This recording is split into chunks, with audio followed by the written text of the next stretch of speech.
A Tale of Werewolves, Alphas, and Fated Destinies, written by Olivia Stone.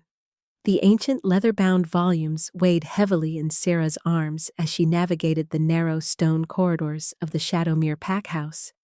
her movements deliberate and silent in the way she'd perfected over years of making herself invisible, of learning to exist in spaces without disturbing the air around her or drawing the attention of wolves who had long ago decided she wasn't worth noticing.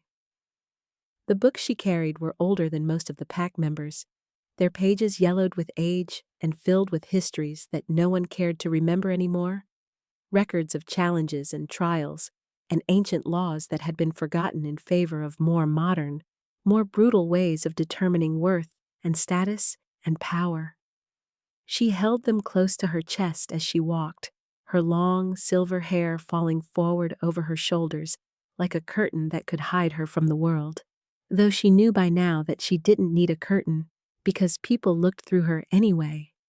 their eyes sliding past her as if she were made of the same gray stone as the walls she pressed herself against whenever someone more important needed to pass.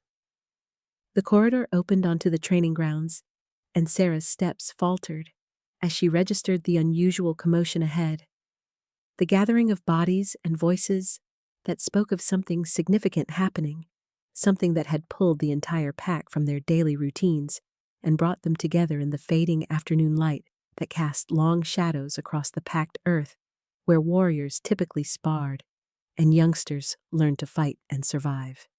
She should have turned back, should have found another route to the archive room in the basement,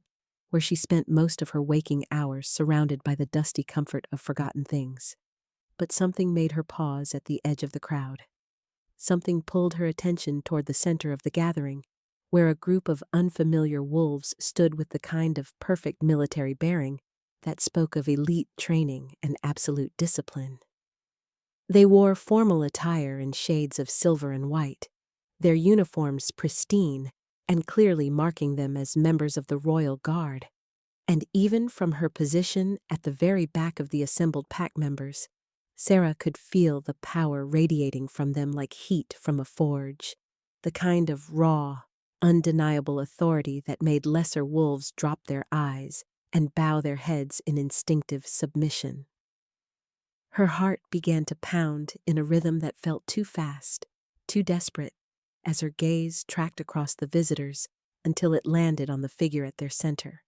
and everything else seemed to fall away into silence, despite the murmuring crowd around her, despite the excited whispers and speculating voices that filled the air with anticipation and wonder. He was tall, impossibly tall, with broad shoulders and a warrior's build that spoke of countless battles fought and won. But it wasn't his physical presence that stole the breath from Sarah's lungs and made her fingers tighten convulsively around the book she carried until the ancient leather bit into her skin. It was his hair, silver as moonlight on water, the exact shade of her own, falling to his shoulders in a way that seemed both casual and intentional. And when he turned his head to address the Shadowmere Alpha, Sarah caught a glimpse of his profile and felt something shift deep in her chest, something that felt like recognition, even though she'd never seen this man before in her life, had never been anywhere near the circles of power and prestige where someone like him would exist. Alpha King Cade Silvercrest, her mind supplied, because even she, invisible and overlooked as she was, had heard the stories about the young king who had taken the throne at 24 after his father's assassination, who had spent the last 4 years consolidating power and rooting out corruption and building something stronger from the ashes of betrayal and loss. He was a legend, a figure from the kind of tales that seemed too grand and too distant to have anything to do with her small, insignificant life. And yet here he stood in her pack's training grounds, real and solid and somehow more overwhelming in person than any story could have prepared her for. His presence commanding attention from every wolf present, even though he hadn't raised his voice or made any grand gestures. His authority simply existing as a fundamental truth that no one could question or deny. The Shadowmere Alpha, Marcus Thornfield, stood beside the king with the kind of nervous energy that came from entertaining someone so far above his own status. His movements slightly too quick, and his smile slightly too wide, as he gestured for silence and prepared to make whatever announcement had brought the Alpha King to their modest territory, on the edge of the Northern Territories. Sarah knew she should leave, should slip away before the speech began, and retreat to her archives where she belonged. But her feet seemed rooted to the ground, her body refusing to obey the logical commands of her mind because something in her desperately wanted to hear what would be said, wanted to understand why the sight of silver hair matching her own had sent such a profound jolt through her entire being,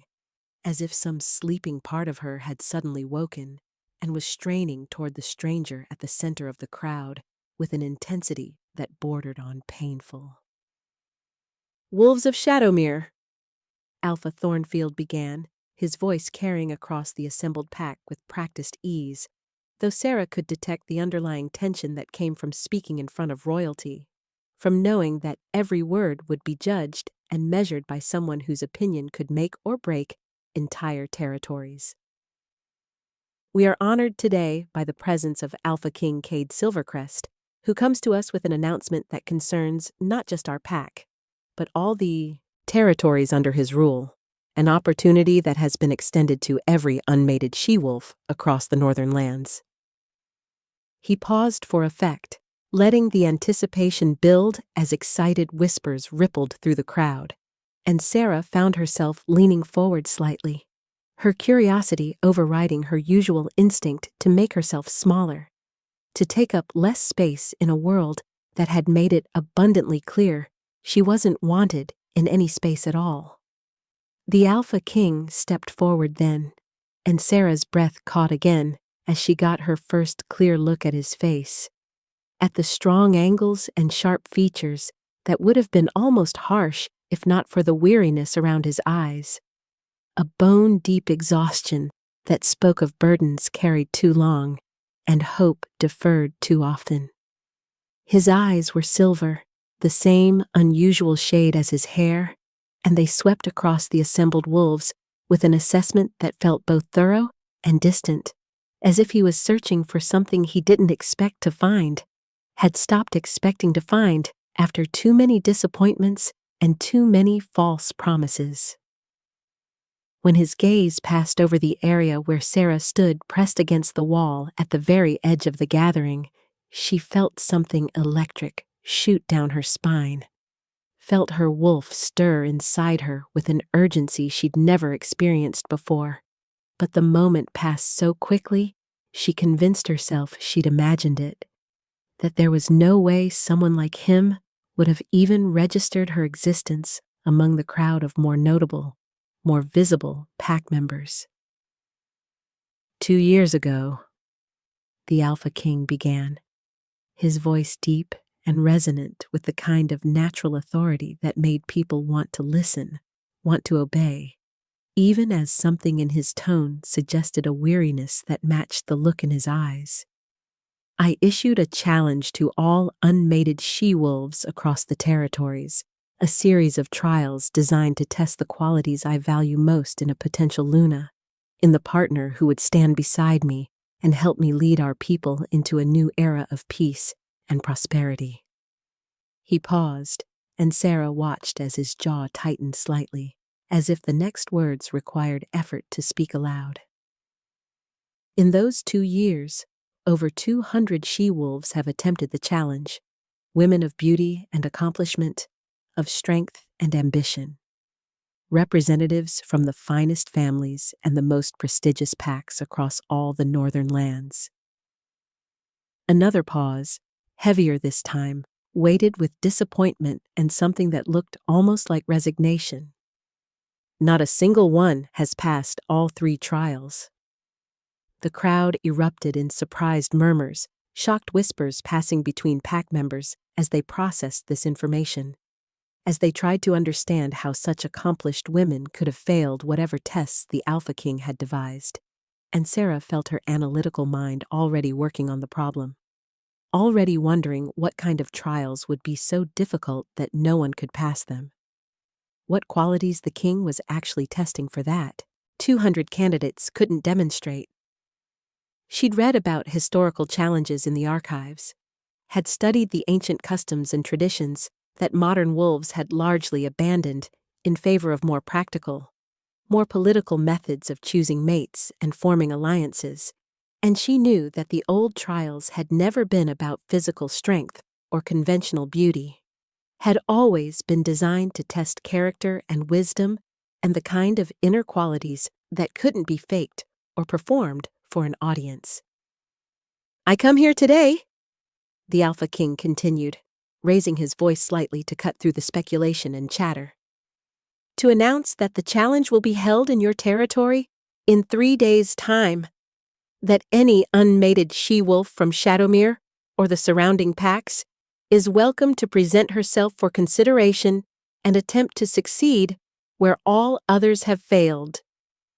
His expression was carefully neutral, but Sarah thought she detected a flicker of something in those silver eyes, something that looked like hope being forcibly suppressed, because allowing yourself to hope after 2 years of disappointment was a dangerous thing, a vulnerability that someone in his position couldn't afford to show. "The trials will test wisdom, courage, and integrity, and I give you my word that they will be administered fairly, that rank and status and family connections will provide no advantage, that only the truest heart and the clearest mind will prevail." The training grounds exploded into excited conversation as soon as he finished speaking, as unmated she-wolves throughout the crowd began whispering to each other with barely contained excitement, their eyes bright with ambition and possibility, their voices filled with the kind of confident certainty that came from wolves who had never been rejected, never been overlooked, never been told they weren't good enough, or special enough, or worthy enough to matter. Sarah watched them from her position against the wall, watched as the beautiful Omega Lisa tossed her golden hair and laughed with her friends about how she would certainly pass whatever simple tests the king had devised, how she'd be Luna before the month was out and living in a palace, while the rest of them remained stuck in their provincial little lives. She watched as beta females with impressive fighting skills flexed their muscles and talked about demonstrating their strength, as accomplished healers discussed showcasing their valuable abilities, as daughters from prominent families preened and postured and calculated how their connections and training would surely give them an advantage despite the king's assurances of fairness. And through it all, Sarah stood silent and still, invisible as always, the heavy books in her arms forgotten as her mind raced through everything she knew about ancient challenges, through every text she'd read and every historical account she'd memorized during her lonely years in the archives. She thought about the trial from 300 years ago, the one where an invisible Omega had passed by demonstrating wisdom instead of strength, by seeing what others missed and understanding what others ignored, and she felt something unfamiliar stirring in her chest, something that felt dangerous and reckless and absolutely terrifying. She'd spent her entire life accepting her invisibility, had learned to survive by making herself smaller, by never drawing attention or taking up space or daring to want things that weren't meant for girls like her. For Omega wolves with strange silver hair and quiet voices, and nothing to recommend them except knowledge that no one valued and observations that no one wanted to hear. But as she stood there watching the Alpha King speak with her pack's leaders, watching the way exhaustion and loneliness seemed to emanate from him despite his powerful presence and commanding authority, something in her recognized something in him, some fundamental understanding that he wasn't looking for what everyone else assumed he wanted, that his challenge had failed 200 times because everyone was giving him the wrong answers, performing the wrong qualities, demonstrating the wrong kind of strength. And as their eyes met again across the crowded training grounds, just for a heartbeat, just for a single suspended moment where the world seemed to hold its breath, Sarah felt the mate bond flare to life between them like lightning in her veins, like recognition in her soul, like destiny finally catching up to two wolves who had been searching for each other without knowing they were lost. The moment shattered as someone more important demanded the king's attention as he turned away with what might have been reluctance or might have been her desperate imagination. And Sarah finally remembered how to move, how to breathe, how to force her trembling legs to carry her away from the gathering and back toward the safety of her archives where she could think and process and try to understand what had just happened to her carefully constructed world of safety through invisibility. But even as she fled, even as she pressed her back against the cool stone walls of the basement corridor and tried to calm her racing heart, she couldn't stop thinking about silver eyes meeting hers, about recognition that felt like coming home, about a challenge that no one could pass, and the sudden, absolutely terrifying certainty that she knew exactly why everyone had failed, and that maybe, just maybe, she could succeed where all others had fallen short if she could find the courage to step out of the shadows and into a light so bright it might consume her completely. The dust motes danced in the narrow shaft of moonlight that filtered through the single high window of the archive room, illuminating the scattered texts and ancient manuscripts that Sarah had pulled from every corner of her sanctuary in a desperate attempt to understand what was happening to her, to make sense of the chaos that had erupted in her chest and her mind and her very soul from the moment those silver eyes had met hers across the training grounds. She'd been down here for hours, long past the dinner bell that she'd ignored, long past the point where exhaustion should have claimed her. But her mind refused to quiet itself, refused to stop replaying that single heartbeat of connection, that moment of recognition that had felt like the entire world shifting on its axis to accommodate something new and terrifying and completely impossible for someone like her to even consider pursuing. The text spread before her was one of the oldest in the collection, its pages so fragile she had to turn them with careful reverence, and the cramped handwriting detailed a challenge from 3 centuries past, back when such trials were common practice among royal pacts, when wisdom and character were valued over political connections and strategic alliances. She'd read this particular account a dozen times over the years, had always been drawn to the story of an unnamed Omega who had shocked everyone by passing trials that stronger, more confident she-wolves had failed. But tonight, she read it with new eyes, with the desperate focus of someone searching for answers to questions she was terrified to even ask herself. The Omega in the story had been described as one who walked in shadows, whose voice was soft, but whose vision was clear, who saw truth where others saw only what they wished to see. And Sarah's fingers trembled as they traced the faded ink, as she recognized herself in words written before her grandparents' grandparents had been born, as if history itself was reaching across the centuries to tell her that invisibility might not be weakness, that quiet observation might not be failure, that maybe the qualities she'd always seen as deficiencies were actually exactly what was needed. But reading about ancient Omegas who had succeeded was one thing, and actually imagining herself stepping forward to attempt the challenge was something else entirely. Something so far outside the boundaries of the life she'd constructed for herself that the very thought made her heart race with a fear that felt like it might swallow her whole. She thought about Lisa's cruel laughter, about the way the other Omegas had always made it clear that she was less than, other than, someone who existed on the periphery of pack life, because there was nowhere else for someone like her to fit, and she imagined what would happen if she dared to enter the challenge and fail, how the mockery would follow her forever, how she would become not just invisible, but actively pitied, a cautionary tale about wolves who reached too far above their station and paid the price for their presumption. The thought alone was enough to make her want to retreat further into her archives, to bury herself in books and records and let the world continue on without her participation, because at least in invisibility there was safety. At least in silence there was protection from the kind of soul-crushing rejection that came from being seen and found wanting.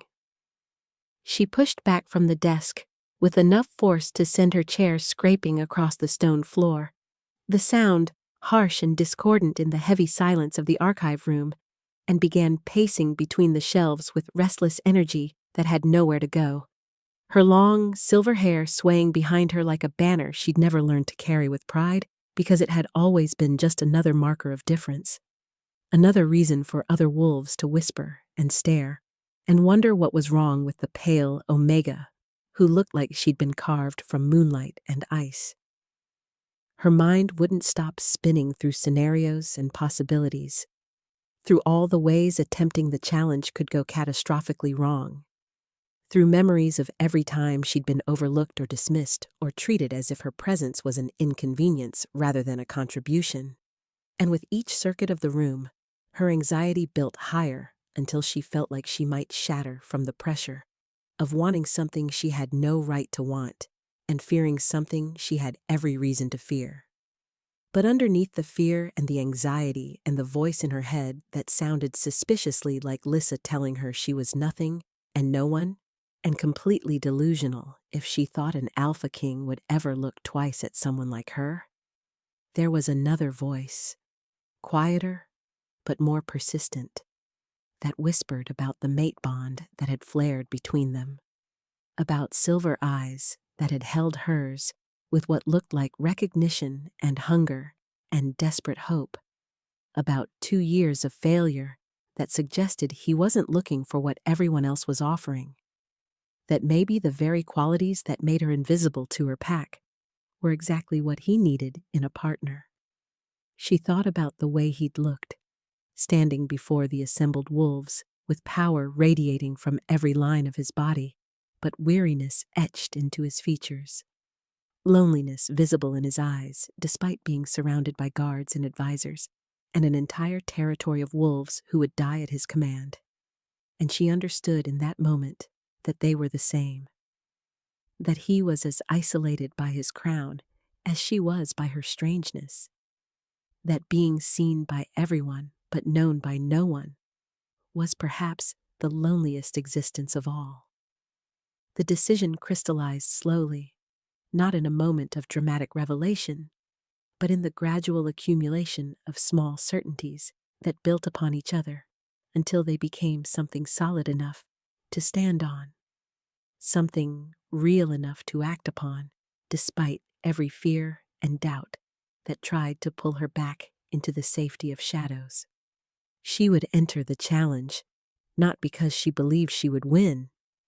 not because she thought herself worthy of being Luna or capable of standing beside a king,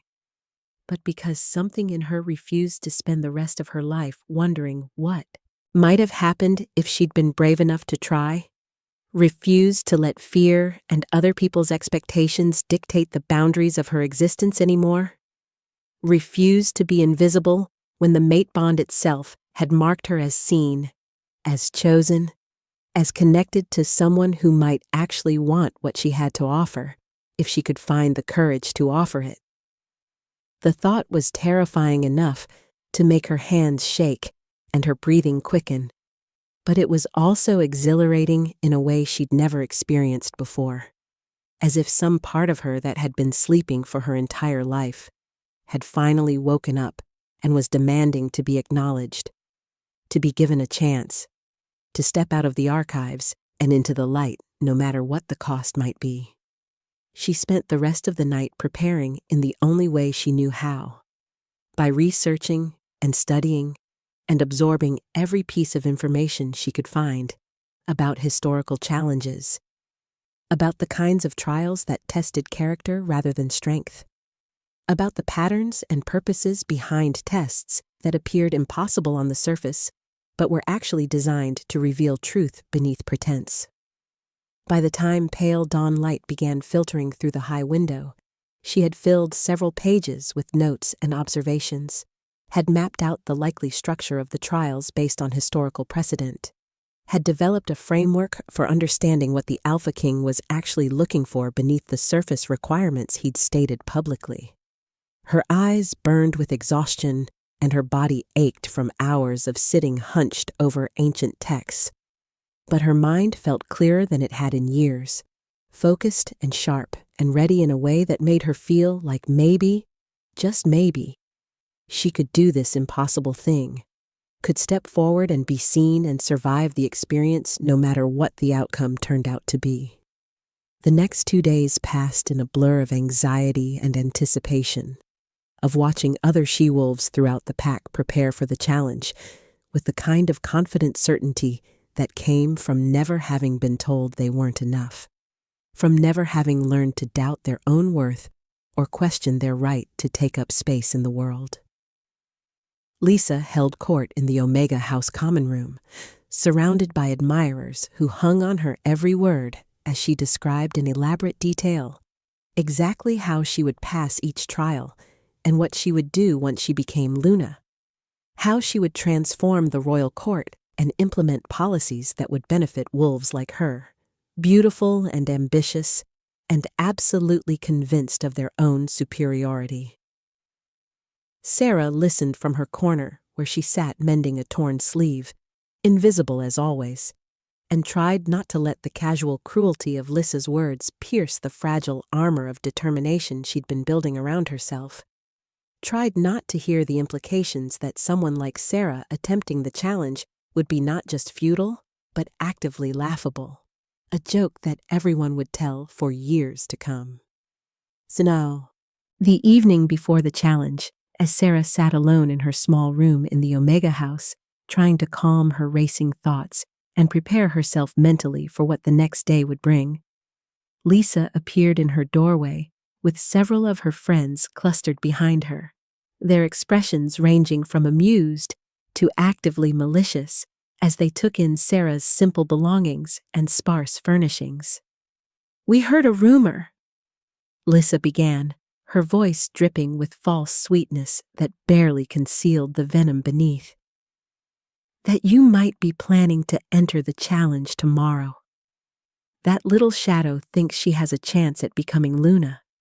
and I just had to come see for myself if you were really that delusional, or if someone was playing a cruel joke."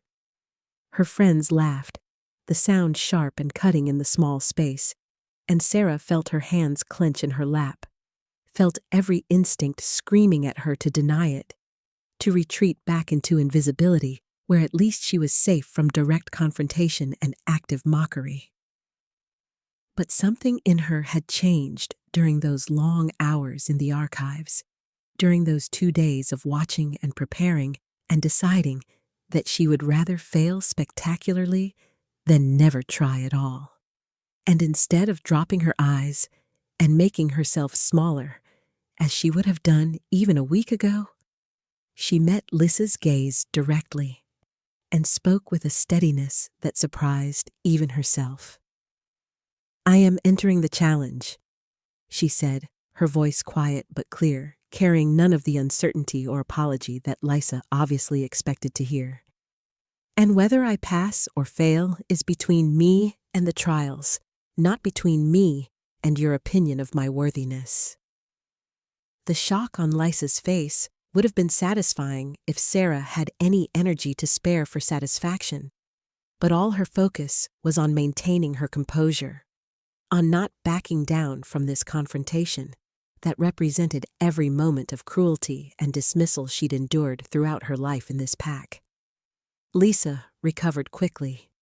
her expression shifting from shock to something uglier, something that looked like genuine anger, that Sarah would dare to challenge the established hierarchy that kept certain wolves in positions of power and others in positions of servitude. "You actually think you have a chance," she said. And now the false sweetness was completely gone, replaced by raw contempt that made her beautiful features twist into something harsh and unforgiving. "You think because you spend all your time reading dusty old books, that somehow makes you special? Makes you worthy of standing beside an Alpha King? But let me tell you something, Shadow. Reading about trials isn't the same as passing them. And when you fail tomorrow, when you embarrass yourself in front of the entire territory, everyone is going to remember that you were foolish enough to think you were something more than the nobody Omega you've always been."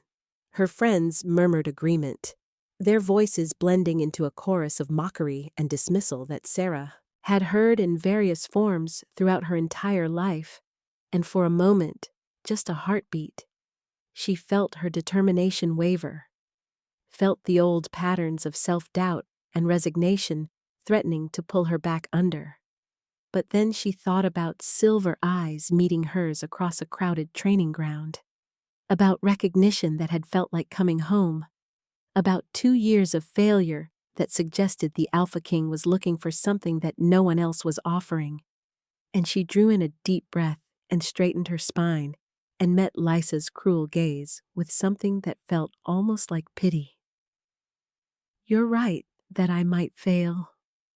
she said, her voice steady despite the trembling in her hands, despite the fear that coiled in her stomach like a living thing. "But I'd rather fail trying than succeed at being invisible. And whatever happens tomorrow, at least I'll know I was brave enough to step forward when it would have been easier to hide." She stood then, drawing herself up to her full height, which was still considerably shorter than Lysa's impressive stature. But something in her bearing must have communicated that this conversation was over, that she was done being intimidated and dismissed, because Lysa actually took a step backward, her eyes widening slightly as if she was seeing Sarah clearly for the first time and wasn't entirely sure what to make of what she saw. "You're going to regret this," Lysa said, but there was less certainty in her voice now, less of the absolute conviction that had characterized her earlier cruelty, and she turned and swept from the room with her friends trailing behind her like goslings following their mother.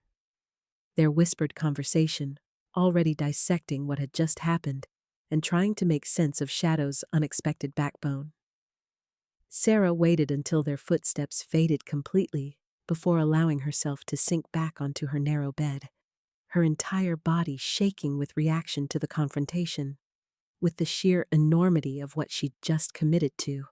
with the terrifying understanding that there was no going back now,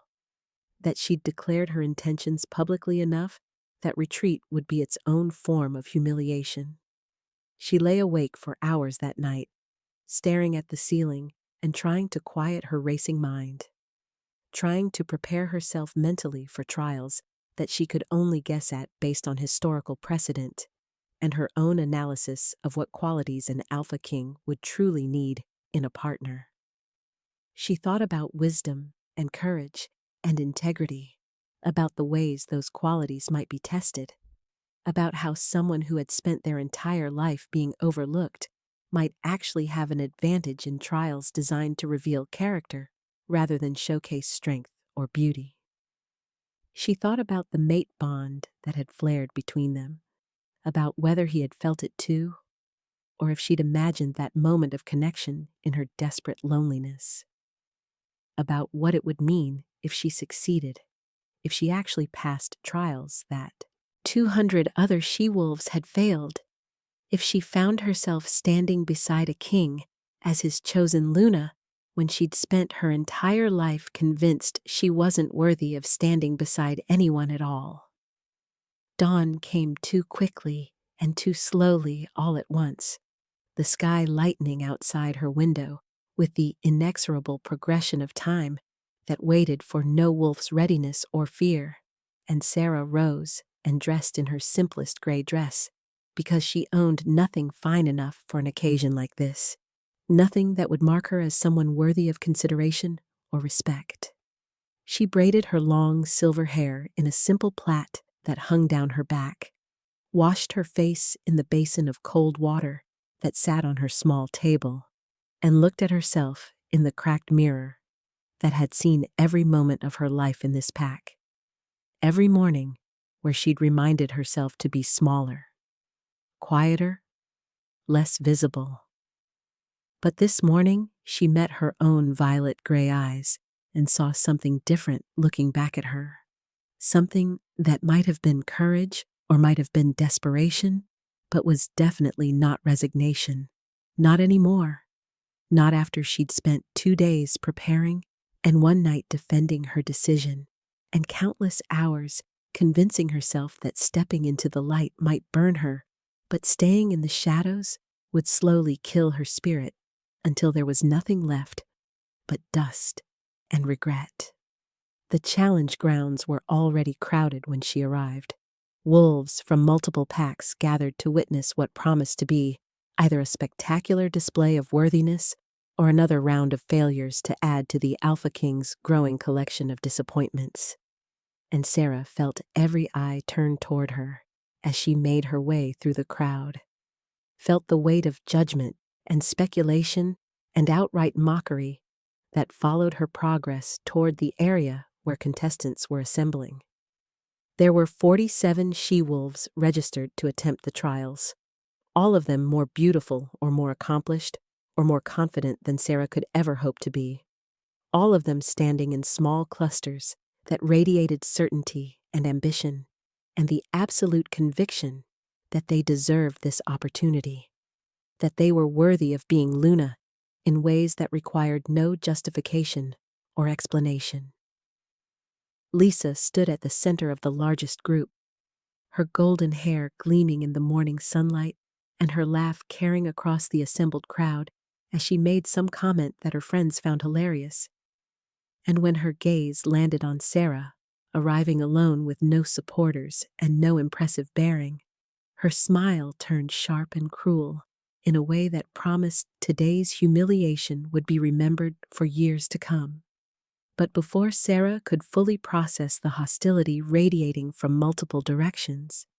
before she could let doubt and fear overwhelm the fragile determination that had carried her this far,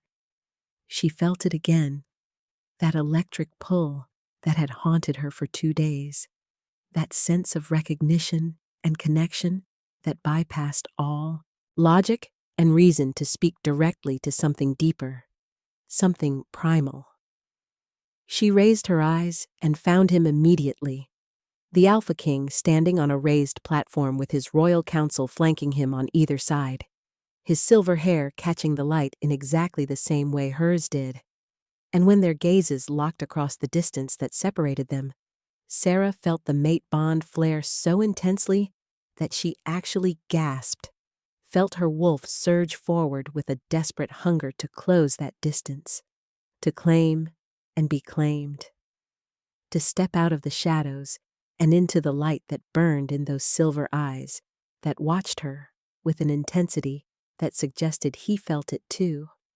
that the connection wasn't her imagination or her desperate hope, but something real and mutual and absolutely terrifying in its implications. The challenge master, an elderly wolf whose authority was evident in every line of his weathered face, stepped forward to begin the proceedings, and Sarah forced herself to breathe, forced herself to focus,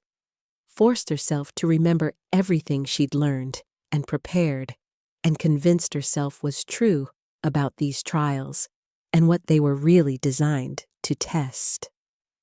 The first trial would begin momentarily. Contestants would enter the labyrinth of truth one at a time, according to pack rank and status, which meant Sarah would go last as she always did, as she always had, as invisible and overlooked and dismissed as she'd been her entire life. But as the challenge master explained the rules and the crowd settled into anticipatory silence, and the first contestant stepped forward with confident grace to begin her attempt, Sarah felt something shift inside her, felt the weight of every fear and doubt and moment of cruelty she'd endured transform into something harder, something sharper, something that might actually be strong enough to carry her through whatever came next. And she lifted her chin and straightened her spine and prepared to prove that being last didn't mean being least, that being invisible had taught her to see what others missed, and that sometimes the wolf everyone overlooked was exactly the one who had been paying attention all along. The labyrinth entrance loomed before Sarah like the mouth of some ancient beast, its stone archway carved with symbols that had existed long before any of the wolves currently living had taken their first breath. And as she stepped across the threshold that separated the mundane world from the realm of magical trial, she felt the air shift around her in a way that suggested this place existed slightly outside of normal reality, slightly removed from the rules and expectations that governed ordinary existence. The other contestants had gone before her, one by one according to their rank and status, and she'd watched as each of them had emerged after varying lengths of time, their expressions ranging from frustrated confusion to angry humiliation, none of them successful, none of them finding whatever truth the labyrinth demanded they face. And with each failure, Sarah had felt her own determination crystallize further, had felt more certain that she understood something fundamental about these trials that everyone else was missing, because they were too focused on demonstrating strength or showcasing accomplishments, instead of simply being honest about who they were, beneath all the performance and pretense. The darkness inside the labyrinth was absolute at first, so complete that Sarah couldn't see her own hands extended before her, couldn't orient herself in space or time or direction, and she understood immediately that this disorientation was intentional, that the trial began not with the paths themselves, but with the vulnerability of being unable to rely on the usual markers of reality and control. She stood still and breathed, centering herself the way she'd learned to do during long hours alone in the archives, when anxiety threatened to overwhelm her, and gradually her eyes adjusted enough to make out the faint phosphorescent glow that seemed to emanate from the walls themselves, illuminating 3 distinct pathways that branched away from where she stood. The first path was wide and well lit, lined with mirrors that reflected back an image of herself, transformed into someone magnificent, someone powerful, her silver hair gleaming like a crown, and her bearing regal and commanding in a way that made her look like she belonged on a throne, and she could hear voices down that corridor whispering about her strength and wisdom and all the ways she would be the greatest Luna the territories had ever known. The second path was narrower but equally appealing, showing her surrounded by adoring wolves who looked at her with love and acceptance and genuine appreciation, showing her finally belonging somewhere, finally being valued and wanted and celebrated for exactly who she was, without needing to change or hide or apologize for her existence. The voices here whispered about family and connection, and never being lonely again, about finding a place where she fit perfectly, and people who would choose her every single day without reservation or doubt. And the third path was dark and plain and completely unmarked, showing her nothing but shadows and uncertainty, offering no promises or visions of glory or transformation, just empty darkness that could lead anywhere or nowhere, that demanded she trust without knowing what she was trusting or why. Sarah understood the test immediately, understood it with the kind of clarity that came from years of reading about trials designed to reveal character rather than showcase ability, and she knew that the appealing paths with their beautiful visions and seductive promises were traps designed to catch wolves who were motivated by ego or desire for external validation, who needed the world to reflect back a certain image of themselves in order to feel worthy or whole. She knew that choosing the obvious paths would lead to failure, just as it had for every contestant who had gone before her, and she knew with bone-deep certainty that the truth the labyrinth wanted from her wasn't about what she wanted to be or what she wanted others to see, but about accepting what she actually was beneath all the fear and doubt and years of conditioning that had taught her to see her quiet nature as weakness rather than simply as nature.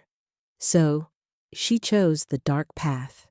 the unmarked corridor that offered nothing but uncertainty and the requirement of faith. And as she stepped into those shadows, she felt the labyrinth respond to her choice with a shift in atmosphere that suggested approval, or at least acknowledgement. The darkness pressed close around her, and she walked with hands extended slightly before her, feeling her way forward while her mind remained quiet and accepting, while she reminded herself that being lost wasn't the same as being wrong, that sometimes the truest path was the one that refused to promise easy answers or comfortable destinations. And then the visions began. Not seductive promises, but confrontations with her deepest fears made manifest. Images of herself, growing old alone in the archives, with no one to remember her name or mourn her passing. Images of standing before the Alpha King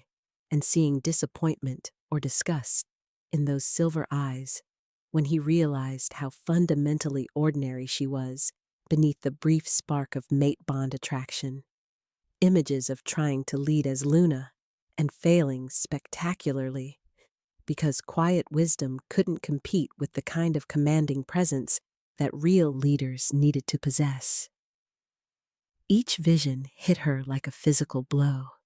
forcing her to confront possibilities she'd spent years trying not to think about, forcing her to acknowledge that yes, these fears might come true, that stepping out of the shadows meant risking exactly these kinds of pain and humiliation and crushing disappointment. But instead of trying to fight the visions or deny their validity or convince herself they were impossible, Sarah did something that apparently no other contestant had thought to do. She accepted them completely, acknowledged them as genuine possibilities, and chose to move forward anyway, because the alternative was spending the rest of her life hiding from risk and calling that hiding safety, when really it was just another form of dying slowly. Yes, she said aloud to the darkness and the visions and the trial itself, her voice steady despite the tears that tracked down her cheeks. I might fail at everything. I might end up exactly as alone and overlooked as I've always been, but I'd still rather try and fail than never try at all. I'd still rather be seen and rejected than remain invisible and safe. Because I finally understand that safety without authenticity isn't actually living, it's just existing. And I'm done simply existing when I could be living, even if living means risking everything I'm afraid of losing. The moment the words left her mouth, the labyrinth dissolved around her like mist burning away under sunlight, and she found herself standing in the center of a circular chamber with the challenge master waiting and watching, with an expression that might have been approval or might have been surprise. Through the archway that led back to the challenge grounds, she could see the assembled crowd and hear their shocked silence as they processed what had just happened,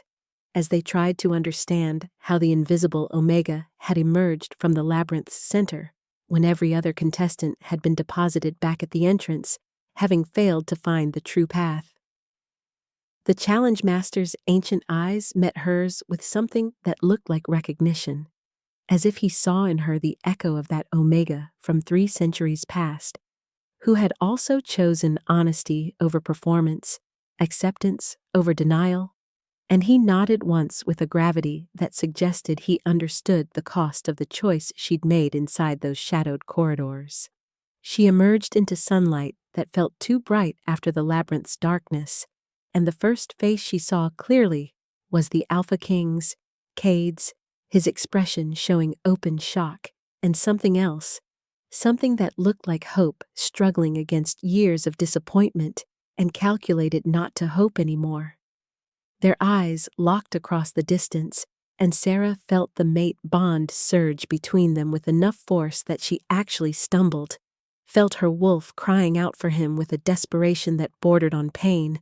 But before she could process the intensity of that connection, or what it meant that he was staring at her, like she'd just accomplished something impossible. The challenge master was announcing that she would proceed to the second trial, while all other contestants had been eliminated from consideration, and the crowd erupted into whispers and speculation that she could feel pressing against her skin like physical weight. The second trial required her to enter a stone chamber where 3 doors waited, each one identical on the surface, but leading to vastly different destinations, according to the challenge master's explanation that felt deliberately vague and unhelpful.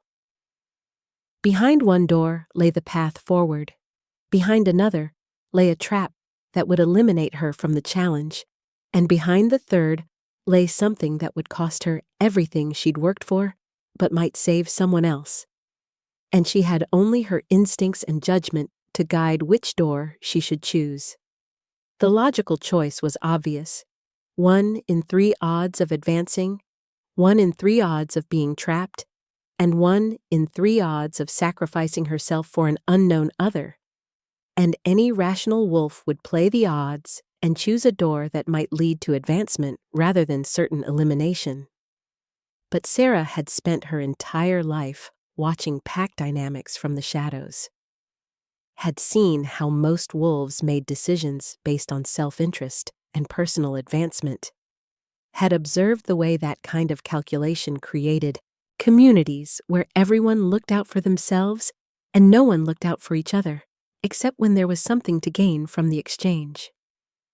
She stood before the 3 doors and thought about what kind of Luna the Alpha King truly needed.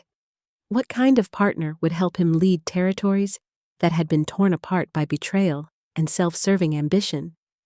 What kind of character would be required to build something better from the ashes of corruption and greed?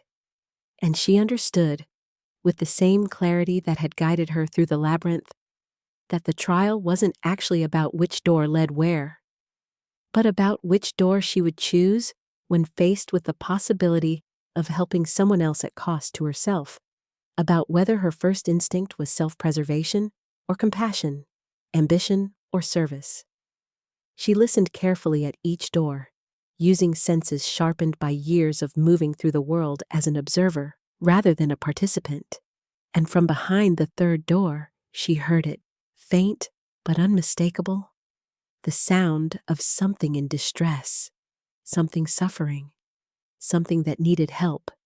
even though helping it would mean eliminating herself from the challenge and losing any chance of standing beside the king who was her mate, who made her wolf sing with recognition and belonging and the promise of never being invisible again. Her hand hovered over the safe choice, the logical choice, the door that would let her advance and potentially win everything she'd never dared to hope for. And for a long moment, she wrestled with the decision, with the knowledge that choosing compassion over ambition might mean losing the one chance she'd ever have at happiness and partnership and being truly seen by someone who valued what she had to offer. But in the end, the choice wasn't really a choice at all,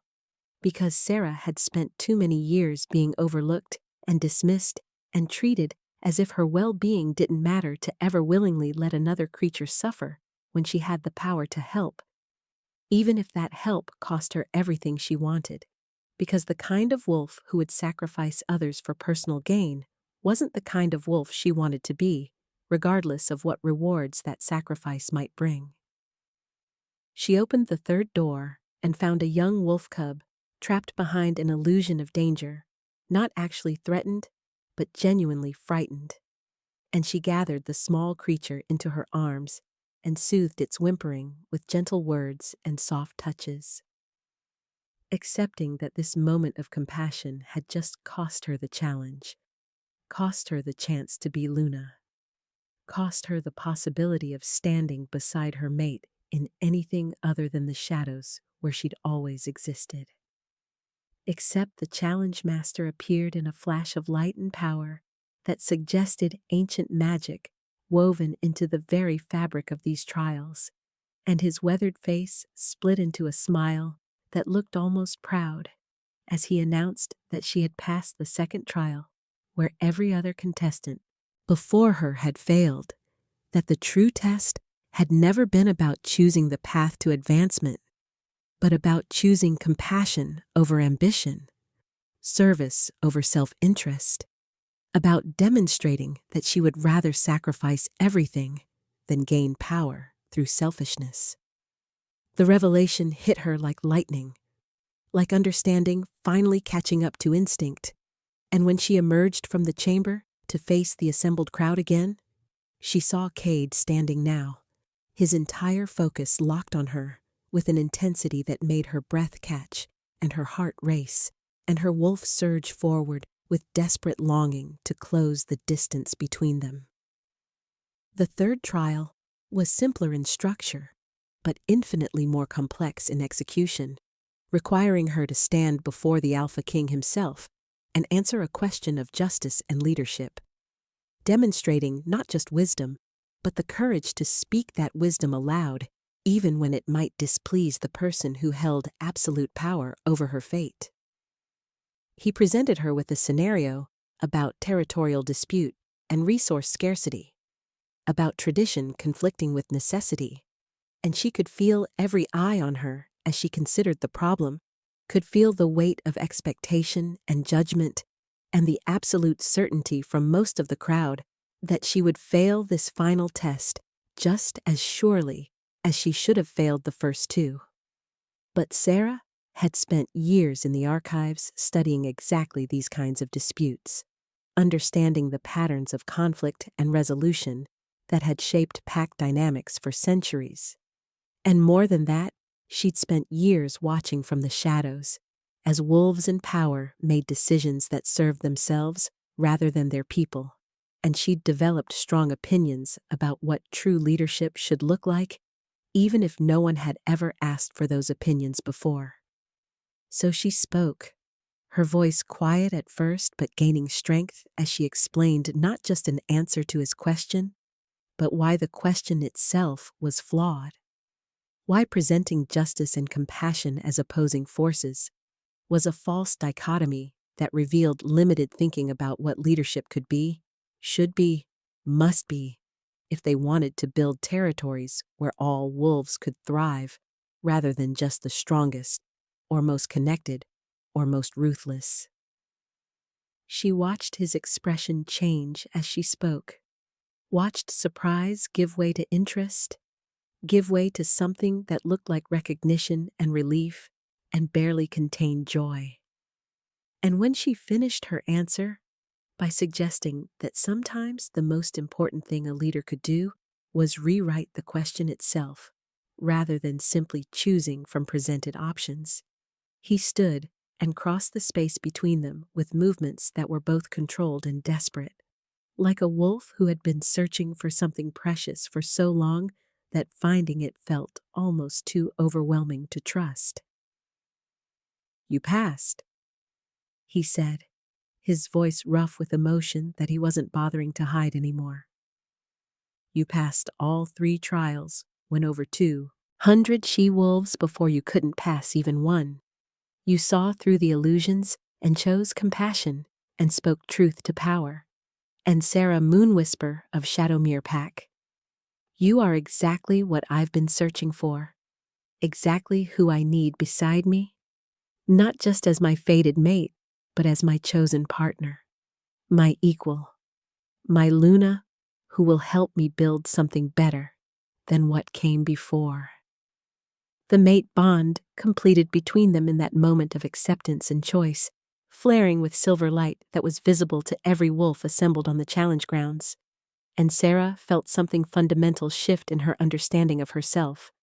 felt the years of invisibility and doubt, and learned smallness finally release their hold on her spirit, because she understood now that she had never actually been invisible. She had simply been waiting to be seen by someone who valued the right things, who recognized that quiet strength was still strength, that observant wisdom was still wisdom, that choosing compassion over ambition was the most powerful choice of all. Cade took her hands in his, and she felt the rightness of it settle into her bones, felt her wolf finally quiet its desperate longing, because Mate was here, Mate saw her, Mate chose her not, despite who she was, but because of it. And when he asked her formally if she would accept the mate bond and stand beside him as his Luna, she said yes, not because fate demanded it, but because she wanted it, chose it, claimed it as her own decision, made from a place of strength rather than desperate hope.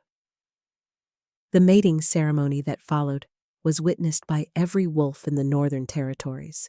all of them gathering to see the silver-haired pair who fulfilled prophecies that most had dismissed as legend. And as Sarah stood beside Cade under the full moon with her long silver hair unbound and flowing down her back like liquid moonlight, wearing the formal robes of Luna that marked her as queen and partner and equal, she thought about the journey that had brought her from the shadows of the archive room to this moment of absolute visibility, and she understood that every moment of loneliness and doubt and learned invisibility had been preparing her for this, teaching her to see clearly and choose wisely and value truth over performance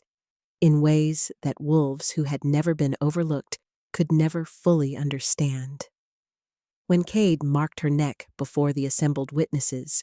claiming her as mate and Luna with a bite that sent pleasure and power singing through every nerve, she marked him in return because they were equals in this bond, equals in this partnership,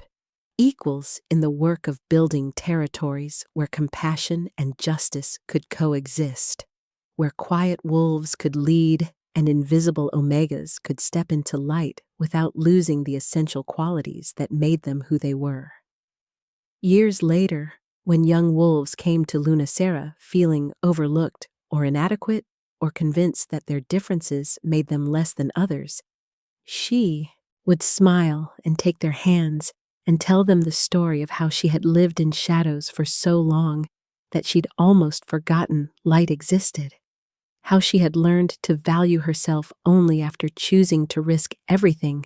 by stepping forward into visibility and potential rejection, how the qualities she'd seen as weaknesses had turned out to be exactly the strengths her king and her territories needed most. She would tell them that being invisible taught you to see clearly, that being overlooked taught you to observe carefully, that spending years on the margins gave you perspective that those in the center could never access, and that sometimes the wolves who seemed weakest were actually strongest because they'd survived in circumstances that would have broken those who had never learned to be resilient. She would introduce them to Cade, still powerful and commanding, but softer around the edges now, still looking at her with the same wonder and love he'd shown that first day, when she'd stepped from the shadows and passed trials designed to be impossible. And together, they would explain that leadership wasn't about being the loudest or the strongest or the most obviously powerful, but about having the wisdom to see clearly and the courage to act compassionately and the integrity to choose truth even when lies would be more convenient. And as she sat in the royal library that she had built from her love of archives and history and forgotten knowledge, surrounded by young wolves eager to learn and old wolves grateful for her wisdom, with her mate and partner and equal working beside her to build something better than what came before, Sarah Moonwhisper understood that she had been right in that moment in the labyrinth when she'd chosen to accept her fears and move forward anyway. That stepping from the shadows into light hadn't burned her, but had revealed her. That being seen by the right eyes was the most precious gift she could have received because it allowed her to finally see herself clearly, to recognize that she had always been enough, had always mattered, had always been worthy of love and belonging and purpose, even when the world around her had insisted otherwise, and that sometimes the most profound transformation wasn't becoming someone different, but finally becoming fully, authentically, courageously yourself. If you found yourself moved by Sarah and Cade's story, by this tale of an invisible Omega who learned to step into light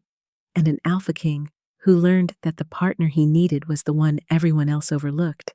I would be honored if you would take a moment to share your thoughts in the comments below,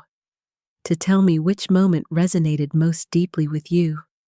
Which scene made your heart ache or soar or believe in the possibility of being seen and valued exactly as you are? Please subscribe to this channel so you won't miss future stories about wolves who find their strength in unexpected places, about mates who choose each other